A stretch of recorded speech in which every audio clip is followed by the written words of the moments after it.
صحیح العقیدہ کے گھرانے میں پیدا کیا، اور الحمدللہ میرا ایمان اب تک سلامت ہے، اور مرتے وقت ہمارا ایمان سلامت رکھنا، اس پر شکر گزاری کرنا، اللہ کا شکر ادا کرنا، اللہ کو راضی کرنا، اللہ کے محبوب علیہ السلام کا وسیلہ دے کر دعا کرنا، یہ بنیادی چیز ہے۔ اچھا، جیسے ہم شکر ادا کریں گے اللہ تبارک و تعالیٰ کا، اللہ تبارک و تعالیٰ خود قرآن میں فرماتا ہے جب بندہ میرا شکر کرتا ہے میں اس کو اور زیادہ عطا فرماتا ہوں۔ بعض وقت ہم ناشکری کرتے ہیں، کسی کے پاس رزق زیادہ ہے، کسی کے پاس شہرت زیادہ ہے، کسی کا عہدہ بڑا ہے، ہم ان کو دیکھ کر ناشکری کرتے ہیں کہ یا اللہ مجھے تو تمہیں کچھ دیا ہی نہیں ہے معاذ اللہ۔ اللہ نے آپ کو لاکھوں سے کروڑوں سے اچھا بنایا ہے، آپ کے پاس صحت ہے، آپ کے پاس طرح طرح کی نعمتیں ہیں، اللہ نے آپ کو برگزیدہ بندہ بنایا ہے، آپ کے پاس ایمان کی طاقت ہے، لیکن پھر بھی اگر آپ ناشکری کریں گے نعوذ باللہ، اللہ کا شکر ادا نہیں کریں گے، دوسروں کو دیکھیں گے، تو پھر کیا رضا نکلے گا؟ ہر حال میں اللہ کا شکر ادا کریں، ہر حال میں اللہ کو راضی رکھیں، ہر حال میں محبوب کریم صلی اللہ علیہ وآلہ وسلم کی خوشنودی والے کام کریں، وہ کام کریں جس میں اللہ اور اس کے رسول کی رضا ہو، وہ کام سے بچیں جس میں شیطان کا جو بھلا ہو، جس میں شیطانی کام ہو، جو اللہ اور اس کے رسول کی راہ سے میں ہٹائے، ان کاموں سے ہمیں بچنا ہے ہمیشہ۔ اسی طرح دوسرا کام ہے صبر کرنا۔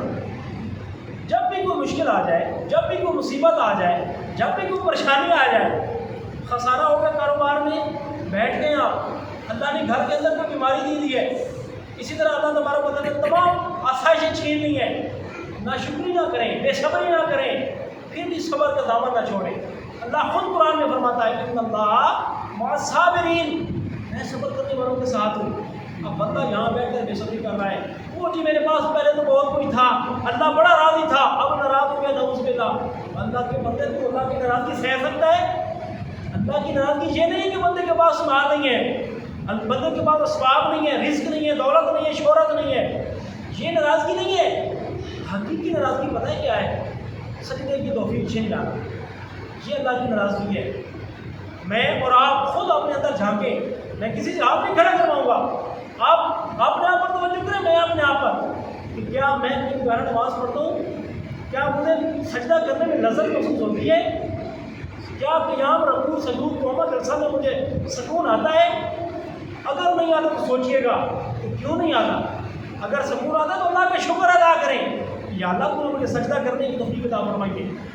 یہ وقت گزر جائے گا یقیناً میرے محترم اور پیارے اسلامی بھائیوں، یہ ان بزرگوں سے پوچھیں کہ اب زمین پہ سجدہ نہیں کر سکتے، اب ان کے دل کا اگر حال آپ پوچھیں تو ان کی 100 طرح کی کوشش ہوگی، نیتیں ہوں گی، جذبے ہوں گے، کڑن ہوگی کہ اللہ ہم بھی زمین پر آپ کی بارگاہ میں سجدہ کر سکتے، اللہ ہم بھی سجدہ ریز ہو سکتے، نہیں ہو سکتے پیارے اسلامی بھائیوں۔ کیوں؟ اب ان کو وہ جو جوانی کی دولت ملی ہوئی تھی وہ گزر چکی ہے، ہمارے پاس موجود ہے، ہم اللہ کی بارگاہ میں سجدہ کر سکتے ہیں، اس کی بارگاہ میں پیشانی جھکا سکتے ہیں، اور یہ پتہ ہے کتنا بڑا کام ہے اللہ کی بارگاہ میں۔ ہم تو کہتے ہیں نا کہ مقبول ہم نے نماز پڑھ لی ہے جی، نماز جمعہ ادا کر لیا ہے جی، یہ حقیقت میں بڑا کتنا بڑا عمل ہے پتہ ہے آپ کو؟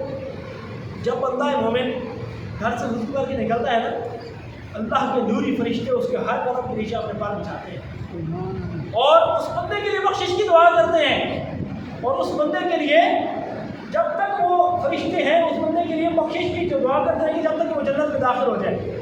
اچھا، اسی طرح جب بندہ مسجد میں پہنچتا ہے، اب اعتکاف کی نیت سے بیٹھ کے اللہ فرماتا ہے ہر سانس کے بدلے نیکی، ہر سانس کے بدلے گناہ معاف، ہر سانس کے بدلے جنت میں درجات بلند ہو رہے ہیں۔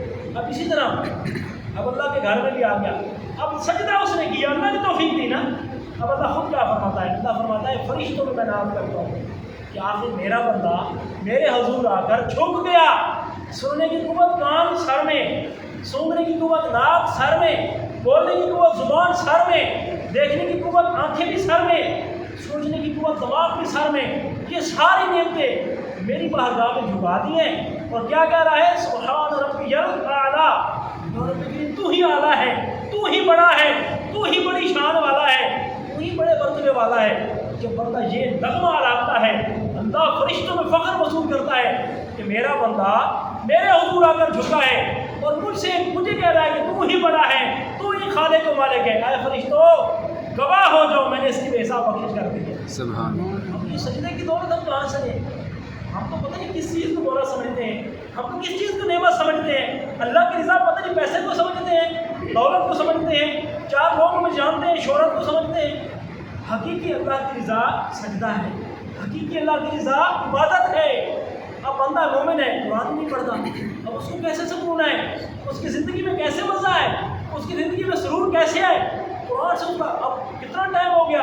آپ اپنے آپ سے پوچھیں، میں اپنے آپ سے پوچھتا ہوں کہ آخری بار ہم نے قرآن کب کھولا تھا؟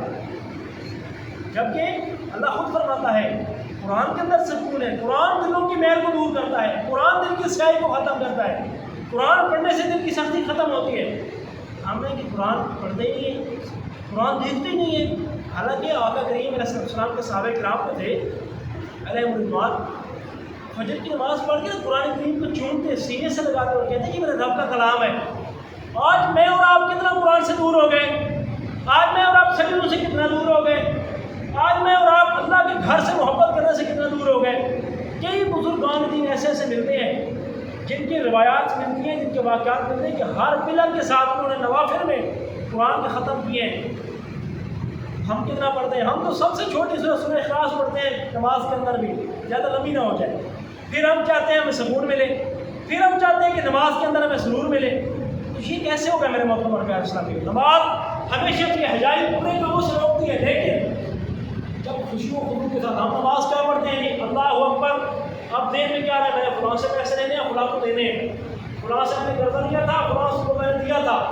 کاروبار کی باتیں سوچ رہے ہیں، زمینداری کی باتیں سوچ رہے ہیں، گھر کے مسائل جس کا ذہن میں ہو رہے ہیں، اللہ کی بارگاہ میں کھڑے ہیں۔ اچھا، کھڑے ہونے کا انداز کیا ہے؟ کسی کا بٹن کھلا ہوا ہے، کسی کا پینچا چڑھا ہوا ہے، کسی کا بازو اوپر ہے، اللہ کی بارگاہ میں کھڑے ہیں۔ سب سے بڑے بادشاہ کی بارگاہ میں آپ آئے ہیں اور آپ کو کھڑے ہونے کی تمیز نہیں ہے۔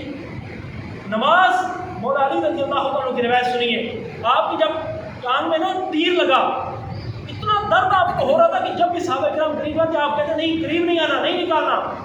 تو کسی نے مشورہ دیا کہ مولا علی رضی اللہ عنہ جب نماز پڑھنے لگے تو تیر نکال لینا، ان کو پتہ ہی نہیں چلے گا۔ ان کی نمازیں تھیں، ان کے سجدے تھے، ان کی عبادات تھی۔ ہمارے پاس کچھ بھی نہیں ہے، نہ ان جیسے اخلاص والے اچھی نیتوں والے سجدے ہیں، نہ نمازیں ہیں، نہ عبادات ہیں۔ پھر بھی میں بھی نمازی ہوں، میں بھی تہجد گزار ہوں، میں رمضان شریف میں 2 ختم کرتا ہوں، میں مسلمانوں کے اندر صدقہ بھی دیتا ہوں، میں ان کا چولہا جلا رہا ہوں، مجھے اللہ نے دیا ہے، میں لوگوں کو دیتا ہوں۔ بھائی آپ کون ہیں؟ سب کچھ اللہ کا دیا ہوا ہے۔ اللہ چاہے تو آپ کو لمحے میں فقیر بنا دے، اللہ چاہے تو آپ کو لمحے میں بادشاہ بنا دے، اسی کے دست قدرت میں سب کچھ ہے میرے محترم ارکان اسلام۔ پہلا واقعہ جو میں نے آپ کو عرض کیا، خفیہ تدبیر اللہ کی، ہمیشہ اس سے ڈرنا چاہیے۔ اللہ کا ہمارے بارے میں کیا فیصلہ ہے میں اور آپ نہیں جانتے۔ اپنے ایمان کی حفاظت کی دعا کیا کریں۔ اللہ کے محبوب صلی اللہ علیہ وسلم نے فرمایا پرفتن دور کے اندر کچھ لوگ ایسے ہوں گے، صبح ان کے پاس ایمان ہوگا، شام کو نہیں ہوگا، شام کو ان کے پاس ایمان ہوگا، صبح نہیں ہوگا۔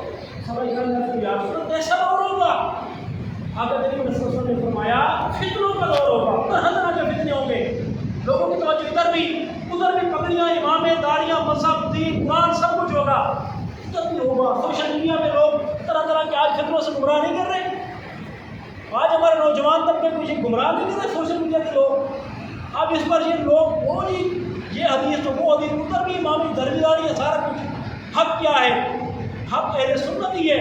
اس کے پلیٹ فارم سے ہم جو بھی حاصل کریں گے اس پر عمل کریں گے۔ ہمارے آقا کریم علیہ السلام نے فرمایا جو بندہ ایمان سلامت رکھنا چاہتا ہے، چند چیزوں کی فرما برداری کر لے، چند چیزوں پر عمل کر لے، اللہ مرتے وقت اس کا ایمان سلامت رکھے گا۔ ان میں سے میں نے آپ کو شکر کرنا، ہر حال میں اللہ کا شکر ادا کریں، جو اللہ نے دیا اس پر شکر ادا کریں، جو نہیں دیا اس پر بھی شکر ادا کریں۔ اصل میں ہمارا کوئی الٹا کام ہے، بزرگان دین رحمۃ اللہ تعالیٰ علیہ آپ کیا فرماتے ہیں؟ ہمارا جو اکابرین ہیں نا، ہمارے جو بزرگ ہیں ان کی تعلیم کیا ہے، ان کی تربیت کیا ہے؟ بزرگ فرماتے ہیں دنیا داری کے معاملے میں نیچے دیکھیں اور دین داری کے اوپر معاملے میں اوپر دیکھیں۔ اگر میں نمازی ہوں تو میں تہجد گزار کو دیکھوں کہ میں تہجد گزار کب پڑھوں گا، یہ نوافل کی پابندی کرتا ہے میں نوافل کب پڑھوں گا، یہ قرآن پڑھتا ہے میں کب قرآن پڑھوں گا۔